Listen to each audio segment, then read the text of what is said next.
E se eu te dissesse que existe um livro que ensina passo a passo como manipular os seus amigos, destruir os seus inimigos e esconder as suas intenções sob uma máscara de bondade? Este livro não é uma obra de ficção sobre vilões de cinema. Ele é um dos manuais mais lidos em prisões de segurança máxima e, simultaneamente, em salas de reuniões de grandes corporações. Hoje nós vamos analisar as 48 Leis do Poder, de Robert Greene. Mas não vamos apenas listar as leis como se fossem dicas de sucesso. Vamos fazer o que poucos fazem, uma análise psicológica e ética. Afinal, as 48 leis são frequentemente vendidas como um manual de estratégia e inteligência social. Mas lidas com atenção, o que aparece não é sabedoria sobre relações humanas. É um manual de manipulação, de desconfiança e instrumentalização das pessoas.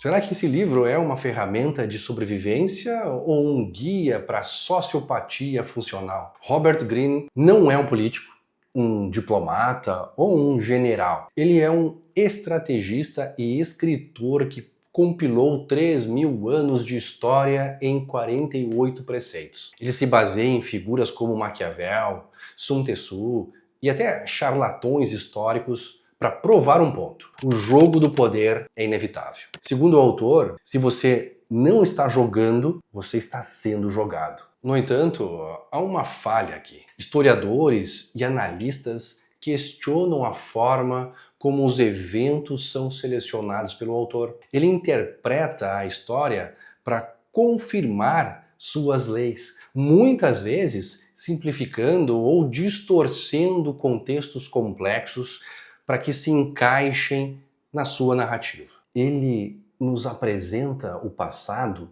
não como ele foi, mas como uma prova de que o egoísmo é a única regra. Por que esse livro fascina tanto? Porque, apesar de valorizarmos a sinceridade, no fundo temos medo de sermos vulneráveis ou impotentes. Ler essa obra é encarar nossos piores instintos. É importante conhecer essas táticas para se proteger, mas precisamos questionar: vale a pena ganhar o jogo perdendo a integridade? Greene, ele é cínico ao tratar a ética como se fosse apenas um obstáculo no caminho. Aqui entra a minha principal crítica. O livro é fundamentalmente pouco honesto. Greene, ele apresenta o mundo como um ninho de cobras eterno, onde todos são predadores disfarçados. Então, em primeiro lugar, manipulação não é competência social. Diversas leis ensinam a enganar e explorar vulnerabilidades. Isso não é inteligência emocional, é estratégia de predador.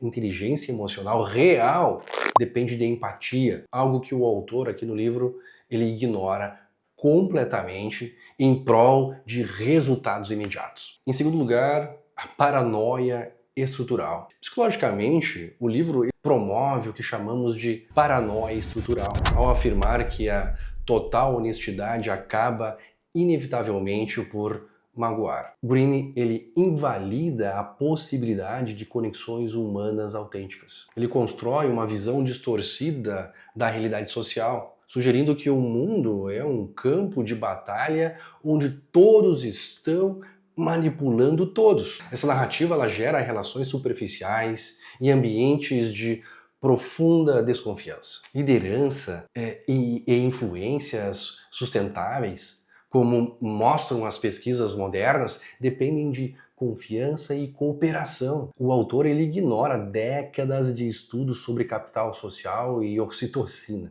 O livro ele é desonesto porque apresenta uma visão patológica da humanidade como se fosse a única realidade possível. Eu analisei as leis mais problemáticas do ponto de vista psicológico e as agrupei em 4 categorias de comportamentos manipuladores. A categoria 1, leis de exploração e apropriação. Estas leis, elas fundamentam a ideia de usar o esforço de terceiros para benefício próprio, ferindo a ética da meritocracia. Aqui nas minhas anotações, separei então algumas das leis na categoria 1 para que possamos discutir. A lei 7. Faça com que os outros trabalhem por você, mas fique sempre com o crédito.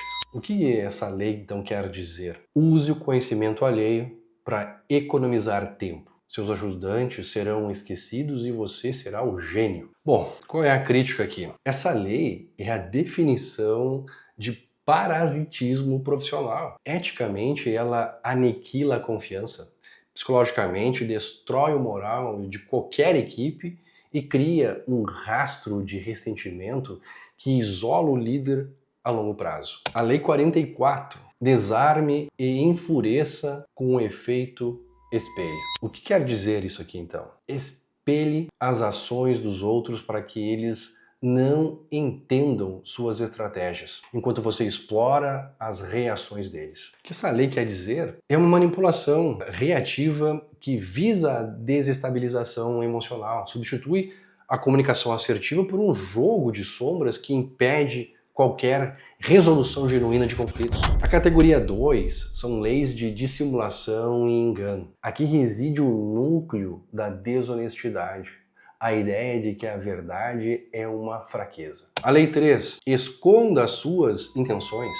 O que isso quer dizer? Mantenha as pessoas no escuro com cortinas de fumaça, para que não se defendam. Então isso institucionaliza a quebra de confiança. Viver assim impede vínculos seguros e gera um estado de alerta constante, nocivo à saúde mental. A lei 6. Chamem a atenção a qualquer preço. O que isso quer dizer, então? Criar polêmica é melhor do que ser ignorado. Reforço do narcisismo patológico. Valoriza um escândalo e o ego em detrimento da integridade. A lei 21. Pareça mais bobo do que o normal. Faça a vítima se sentir inteligente para que ela baixe a guarda. Essa é uma estratégia predatória que utiliza a condescendência como arma, subestimando a dignidade alheia. A lei 24. Seja o cortesão perfeito. Sorria enquanto prepara a punhalada pelas costas. Promove a falsidade como virtude. Sustentar essa máscara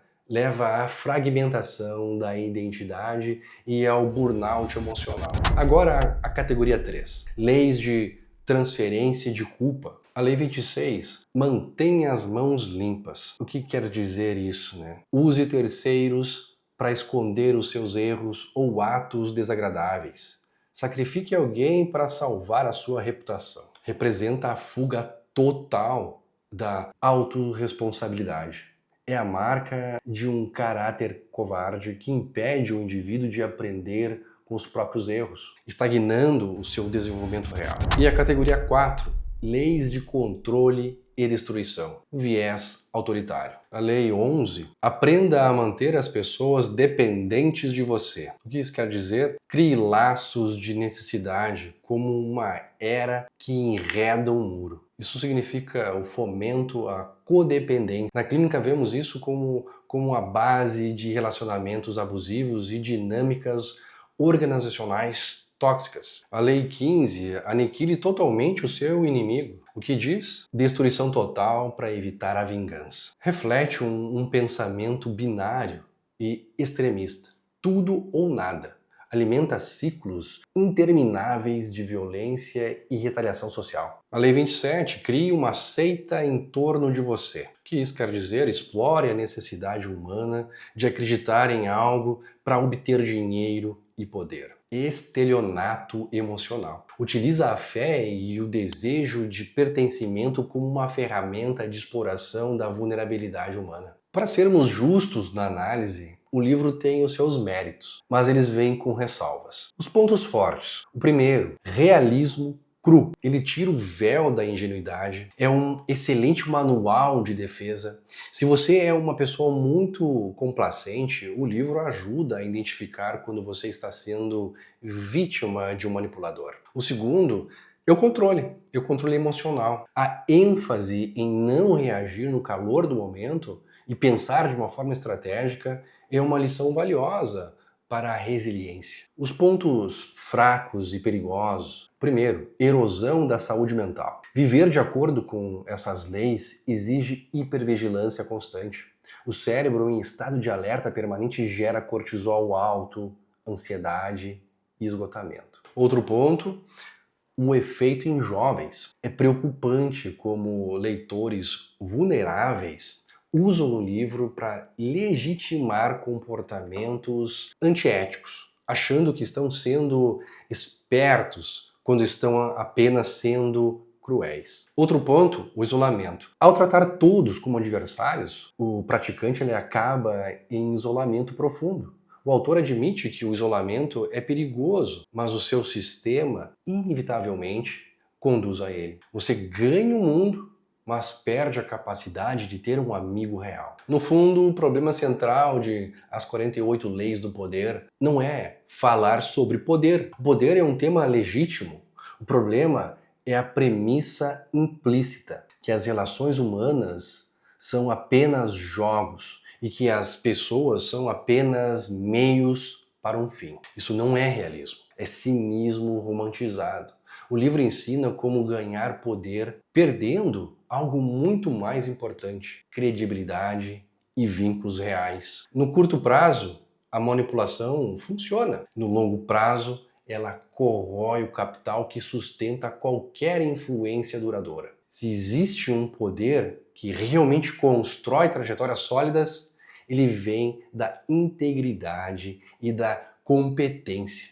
Tudo aquilo que este livro trata como ingenuidade. As 48 Leis do Poder é um excelente catálogo de táticas de guerra, mas um manual péssimo para a vida. Minha recomendação: leia para se defender, mas não para se tornar um monstro que o livro descreve. Se você quer o poder, que seja para construir, não apenas para dominar. E você acha que o mundo é realmente essa selva descrita por Greene? Ou ainda há espaço para a ética e a confiança? Comenta aqui embaixo. Se gostou dessa análise, se inscreve aqui no canal para mais análises psicológicas de grandes obras. Até o próximo vídeo, muito obrigado por ter acompanhado até aqui, até logo, tchau!